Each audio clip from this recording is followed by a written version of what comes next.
It's just been great to tap into kind of what makes us all human and what makes us tick, and tell that through a specifically Black lens, a specifically Black female lens. I don't think it's lost on any of us what the kind of stories that we get to tell without being censored or filtered. No one at HBO has ever questioned the types of stories that we're telling.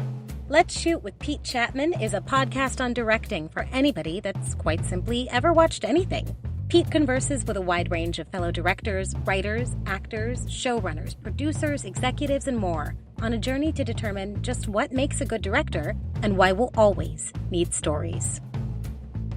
The Director is Pete Chatmon's digital studio, built on the pillars of craftsmanship that ensure a unique vision. I'm talking about story, innovation, perspective.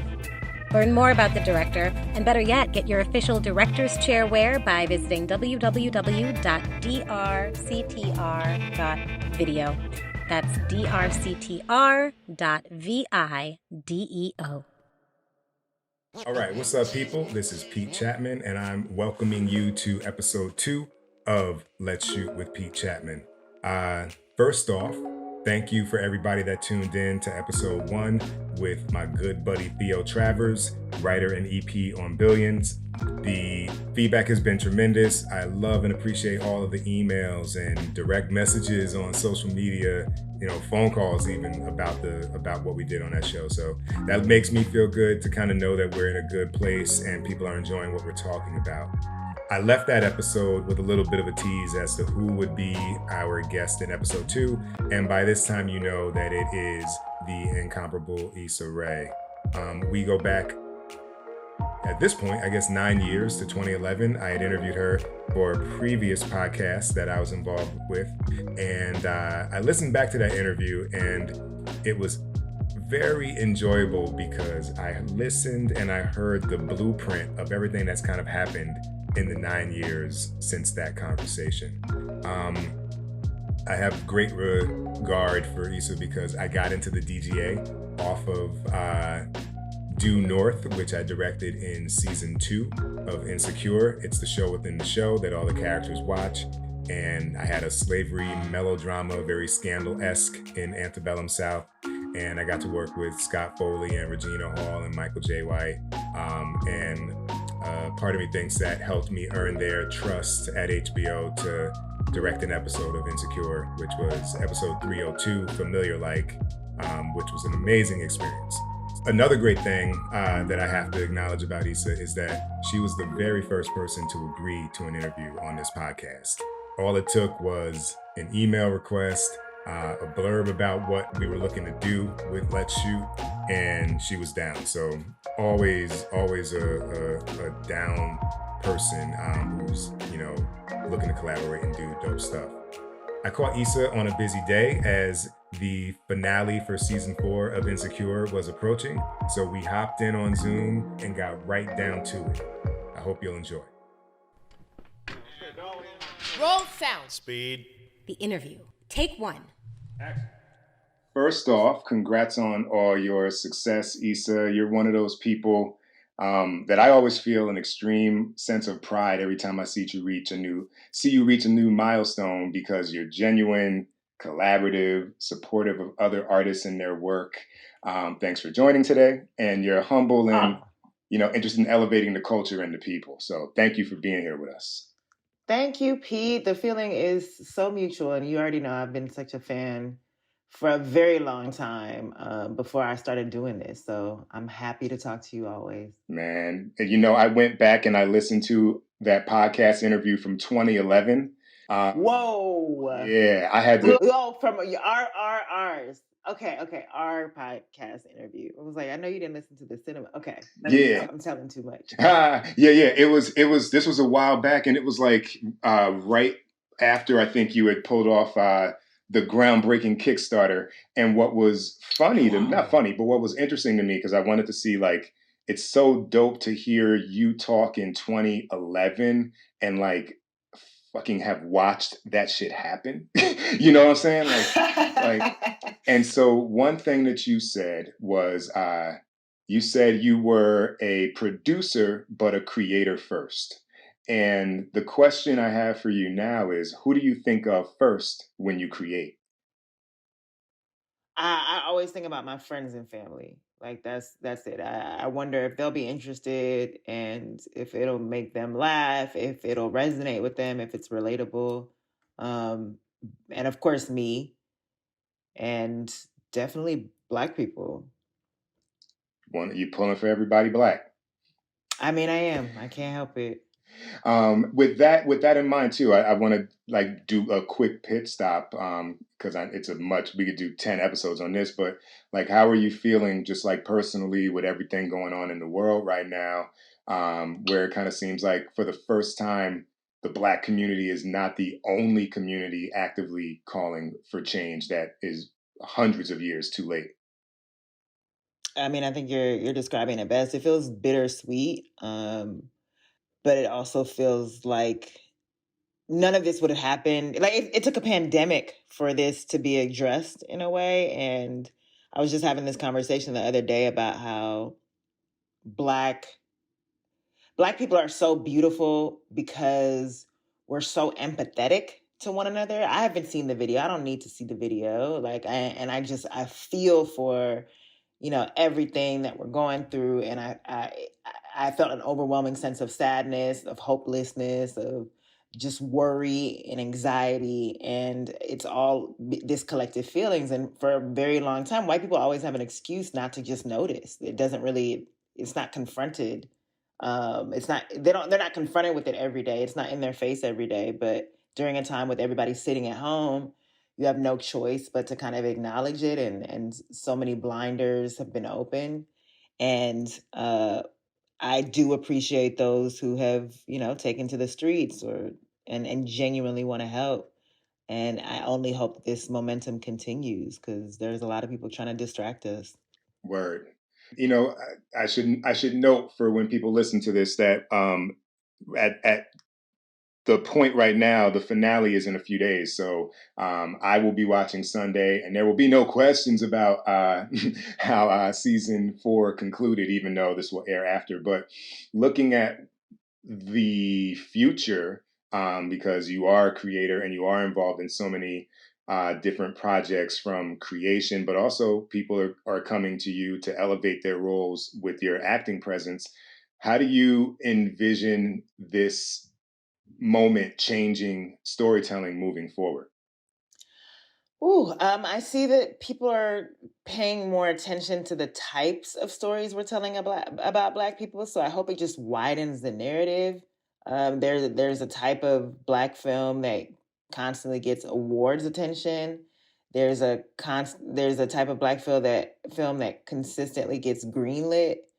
And I'm hoping that we're calling attention to those stories as kind of detrimental to the perception of Black people, Blackness as a whole, especially as it relates to this country. And there's an erasure of a lot of stories, specifically throughout history, that I'm excited and hope to get unearthed or to see them get unearthed.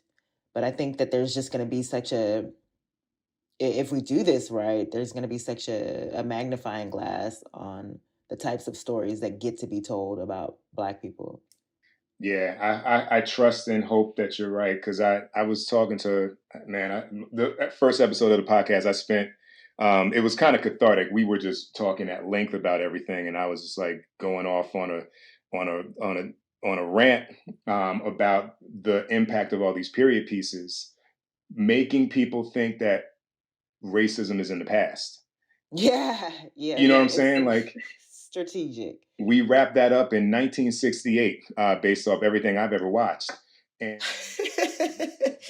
what I like about what you've done with Insecure is that you get into the nuances of Issa and her life and her friends' lives, and how like this super particular community has informed their lives.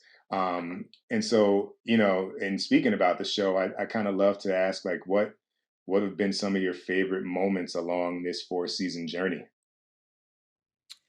Some of my favorite moments. Wow. I mean, nothing to me beats the actual writer's room and being able to have so many great, fun, nuanced, deep conversations with the writers in the room, and that includes, predominantly Black people, but people of all different backgrounds, older, younger, gay, straight, Black, white, Asian, Latino. It's just been great it's just been great to tap into kind of what makes us all human and what makes us tick, and tell that through a specifically Black lens, a specifically Black female lens. And I don't think it's lost on any of us what the kind of stories that we get to tell without being censored or filtered. No one at HBO has ever questioned the types of stories that we're telling or told us to try to make it more palatable for a specific audience. It's just I've just been allowed to just create and been guided to just try to tell better stories. And that's been such a blessing. And just working with great people. Like I really get to use the talents of so many people that I admire on across all areas of the production. So that's been my favorite part. That's dope. Here's a question. What? Because for folks who don't know, like the writers' room, and I really have no business explaining it because I never run one. but I have come into them for meetings, and it's just full of note cards exploring character arcs and opportunities and conflicts and themes. And I was wondering, like, what storylines, if you can share, like, have you wanted to explore but for some reason didn't or couldn't? So many, because it's a very specific story about two Black females, as and then we use the Lawrence character for some male-centered storylines, but there are even stories that we wanted to tell about Black men from the objective lens without story that don't necessarily fit into the season arc that we're telling, or there's too many to list, honestly. We don't get to tell all the stories that we want, but I'm drawing a blanket, some that we've decided to do, and I kind of don't want to say just in case we get to decide to do it for season 5. Hey, look, well done, well preserved. Thank you. Trying to catch me slipping. Somebody will make a show about that shit. So I was hesitant to ask that question.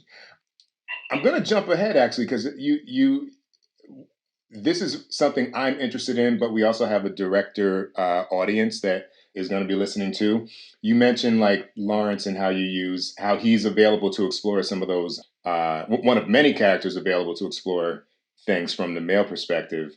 How do you as creator and then collectively your team determine who is directing what episode? Because for the one I directed, like I had so much of a connection to what Daniel was going through. Like it felt like it was like written for me to do in some regards. But is that is that what happens? Or is it just like we have interest in this kind of pool of folks and they're going to kind of get what they get based off of availability? It's twofold. It's definitely like, these are the directors that we really want to work with this season. And then as we and we do that before we even start writing. And then as we start to write episodes and like flesh them out rather, then we start going by the director's body of work. And we literally just say, oh man, Pete would kill that one. Or, Liesl would be good for this because, she has a theater background and blah, blah, blah.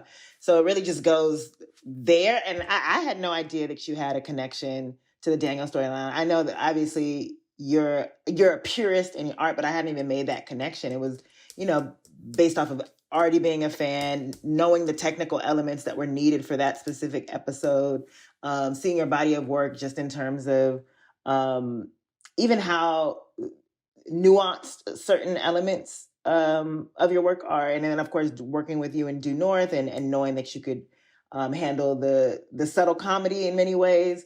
So it just depends on, like, Princess and I will just go back and forth and assign directors and hope that they respond to the material. we haven't so far gotten anybody to be like, no thanks.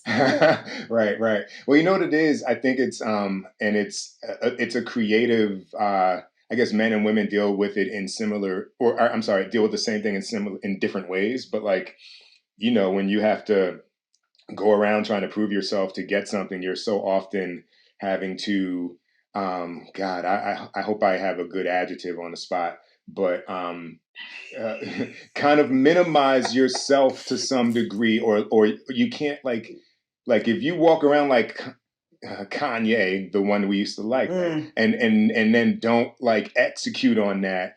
You kind of there's this threat of like you can be too confident and you can be too pompous, so you got to kind of put your hat in your hand and be humble, but you can kill it. And that kind of journey of what he had to get to with now I'm not remembering the character's name. Spider. So with Spider is like, yeah, like I got to go talk to this young cat.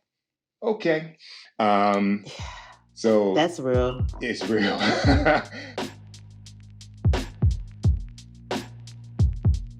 How to Succeed as a Creative Professional is Pete Chatmon's upcoming book about his journey as a director. What started in 1993 has been a marathon full of persistence and creative pivots, transitioning from indie filmmaker to teaching at NYU's acclaimed film school, to running a production company, to directing television and commercials, and ultimately eyeing a return to the feature films that gave him his start. A mixture of how-to, self-help, and inspiration, this book will be for any person eyeing a successful career in a creative art. How to Succeed as a Creative Professional is coming soon. Where would you say a lot of directors go wrong? And maybe like let's isolate that to specifically in pre-production. Oh, in pre-production, I think in not like I love that directors, want to stay within the confines of the show sometimes. I mean, I respect that, but we hired you because you are unique and you have a specific style, and we want you to bring your own element to the table. So that means I'd love for you to be involved in costumes, to have a POV, to tell a story there. I'd love for you to be thinking about what story you're telling in all different facets, because we have a team that's thinking about that. And I just love to know that that you're thinking about everything, that there's a vision, that you're like, this is my ship now. Like I'm the captain now, and this is where I want to, take the boat. And I respect that. And, I want all the directors to succeed. Like I want to be like, oh shit, we got a signature shot from Kerry Washington, and it was built on our show. Like it's something that's ours, or we got to bring his style. We got to bring Mo Marable's style specifically to this one episode, and it elevated it. So I think don't be afraid to bring your own stylistic elements and work with every department to tell the best story. It's your episode. It's yours.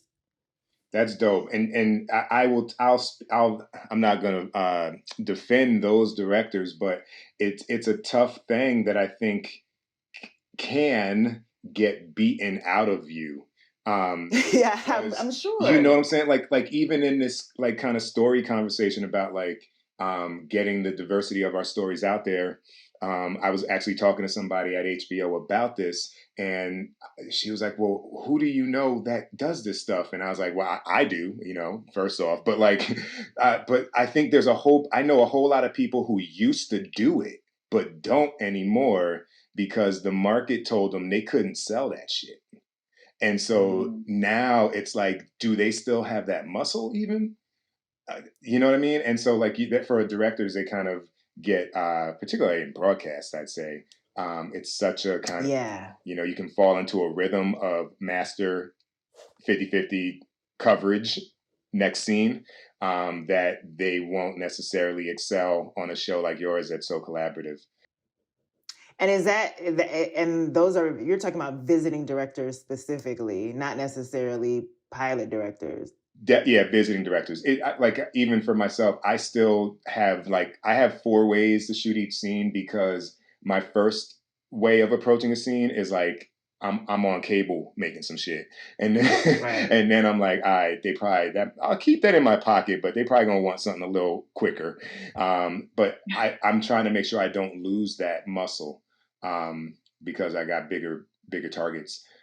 When you think about what it was like when you were doing Awkward Black Girl, to what you're doing with the iteration of the show on HBO. Like what's the biggest change for you as a creator? Like the responsibilities, like managing so many different things at once. Like what would you kind of pinpoint as like the most market difference?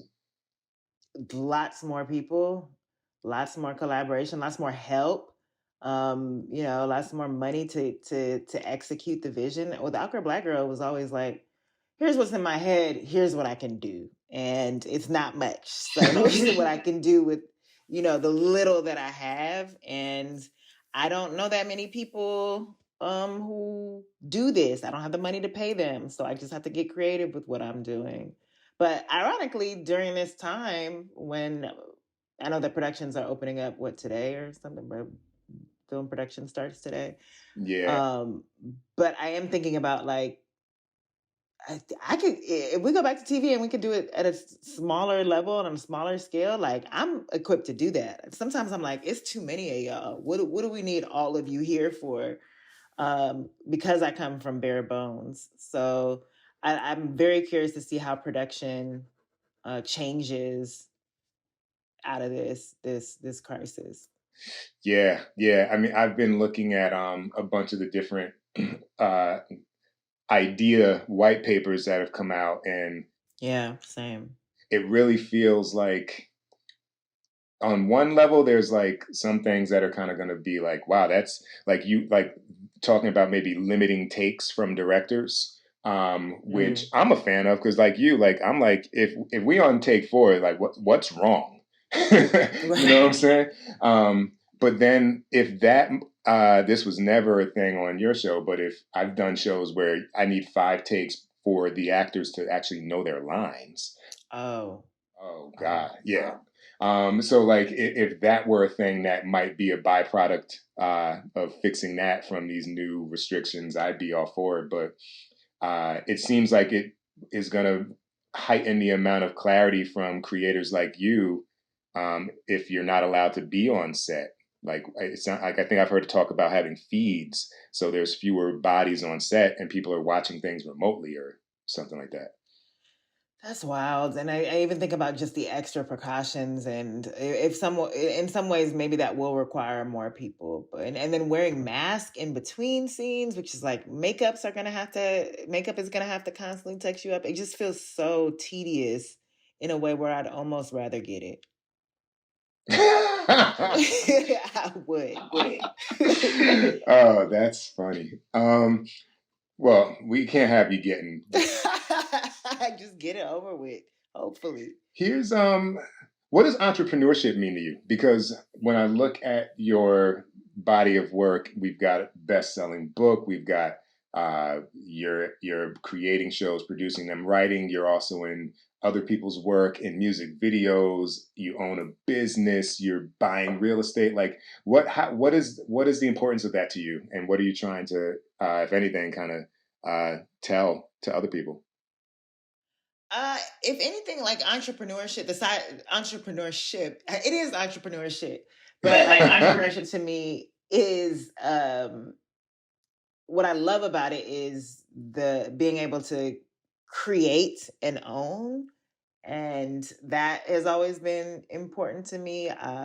What I don't like about it is that as you grow, it kind of means you're leading, and I tend to be, creative first. I like business elements, but I don't know that I love running a business. And I found that that's just a different muscle. And it's hard to do both. It's hard to be a writer, creator, while also managing people, while also trying to make good business decisions. Right. It's just those are two separate jobs, and that's something that I'm finding myself navigating. But I love being my own business. I love being in charge of myself and creating on my own terms. Right. I think what's interesting too, as I was like running off the list of those things that you're involved with, it feels much like your the impetus for how you create stories. It's like, what are you interested in? A communal place like the coffee shop, right? Or radio and music. Like music is such a key. I can't tell you how many. My Shazam is probably full primarily of shit I've Shazammed over the credits of an Insecure episode. You know what I mean? What a high compliment. That's amazing. Because I'm like, yo, this is dope, and I'd love to like, I'm gonna download this song, and then I expect it to be something recent, and I'm like, damn, I've been out the loop for 4 years because this song is mad old, and so that's just a function of being 43 years old, I suppose. But who would you cast in the biopic about you, which is coming probably in like 2045? Wow. And who would you want to direct it and why in both regards? Wow.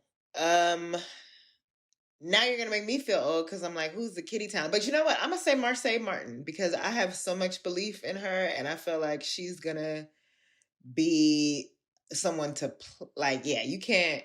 She's gonna be a problem when she gets older. I feel like if she continues to have the foundation that she has and her ambition, I just feel like she's gonna do big things. So I'd love for her to play me. Who would I want to direct it?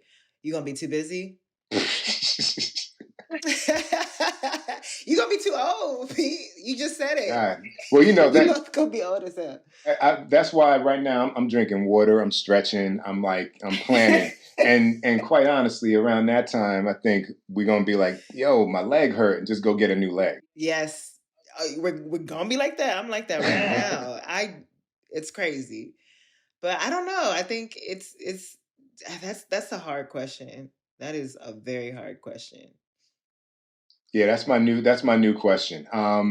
For the actor types and the creators, because you have such a unique vision of like, I know you often spend time immersed within the actual creation of the work, but then also like being in a scene, but then at the same time you're like watching the scene being made. So it's this kind of interesting dichotomy of like being in it but not while guiding it. I don't know if that is even making sense. No, complete sense. Yep. And she's dope. I've directed her on like 4 Blackish episodes.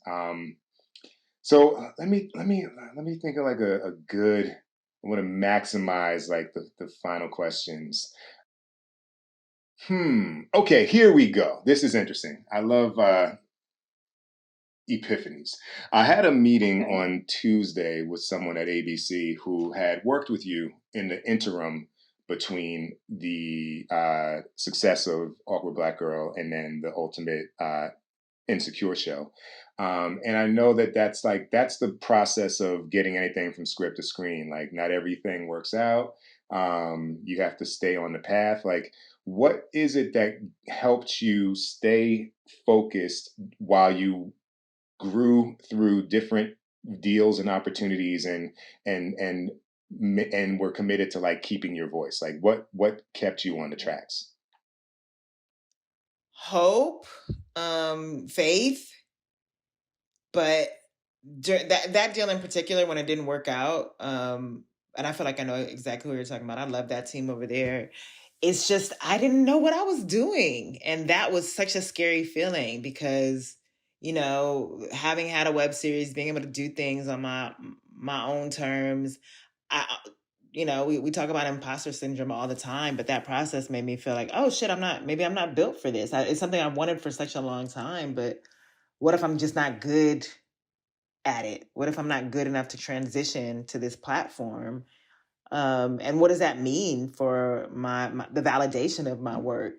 So for me, it was what kept me afloat was continuing to create stuff for the internet on the side while I was, not necessarily failing, but not doing the best at pursuing television, and just continuing to read more, learn more, dissect television that I love and exercise that creative muscle when I could.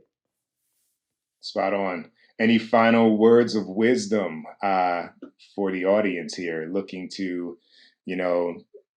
navigate their way into this industry, whether it's behind the scenes or in front of the camera? Are there any principles that you would share? It's kind of in a lot of what you said, but just in case there's anything you had that I don't want you thinking, oh, I should have said that before I got off of that interview. Well, I just think that we're in a time that feels so pivotal to creation and creativity in creation, just because, we're so much is changing. Like we're at such a crossroads in this industry. So I feel like the people who are going to come out on top are thinking about the future. They're thinking about the holes that are missing, and that's where you're going to thrive. I think for me, it was about seeing a hole in content and just taking YouTube and running with it while I could, and trying to build an audience and using social media to do so. So just thinking about what's here during this time that you can use to excel and to get ahead of the game. All right. There you have it, the incomparable Issa Rae. Check out all 4 complete seasons of Insecure today. Watch them all again. Get that free trial. Go hard, sit on the couch, wind down insecurity. I appreciate you, Issa. Appreciate you. And thanks again for joining us. Thank you, Pete. Thank you so much for having me. What's up, everybody? This is Theo Travers, TV writer and currently executive producer on Billions on Showtime. And I'm glad you're listening to Let's Shoot with Pete Chapman. All right, so that is a wrap on episode 2 with Issa Rae. I hope y'all enjoyed that. As with anything film or TV related, or I don't care if you send in snail mail, there are a lot of people that are involved to make something come together, and I want to give shouts to the team that have helped construct this. Obviously, that's my beautiful wife that you hear on the narration, on the show intro, on the company intro, on the book plug. I want to shout out my man Tristan Nash, who helps to put these episodes together on the post-production tip. Jada George, who is instrumental as my assistant in helping to coordinate a lot of this. Definitely have to give a shout out to Vanessa and Alexis, the team over at AMPR, for the multiple emails back and forth, all in the interest of making this happen. And just want to say thank y'all to y'all, and to the people who have been picking up this director gear, available at drctr.video. Much love, much support, much thanks. I want to see what y'all look like wearing this on your set or moving through your life. So hit me up on Instagram at Pete Chapman and let me know. And I think that I want to get back to a thing I used to do in my prior podcast with Anthony Artis, which was called the Double Down Film Show. We used to end it with lyrics to live by. And with everything going on in the world, I'm a huge Tupac fan, but I've been diving back into the music because it feels like, even though it was something written years ago, decades ago, it still seems to fit exactly to the times, which speaks to the fact that there are many things that still need to change. But he comes with what I think is a great verse. I'm going to take part of it. I have it on a denim jacket that everybody asks me if they can buy off me. I have Tupac on the back, and I have part of this lyrical bit on it. It goes, with all this extra stressing, the question I wonder is after death, after my last breath, when will I finally get to rest through this oppression? They punish the people that's asking questions and knows they possess. Still from the ones without possessions, the message I stress. To make it stop, study your lessons, don't settle for less. Even the genius asks questions, be grateful for blessings. Don't ever change, keep your essence. The power is in the people and politics we address. So when you think about story, when you think about what you're going to work on, remember the importance of that. And I'm signing off. I'll see y'all for episode 3. Much love, stay safe, and spread that love.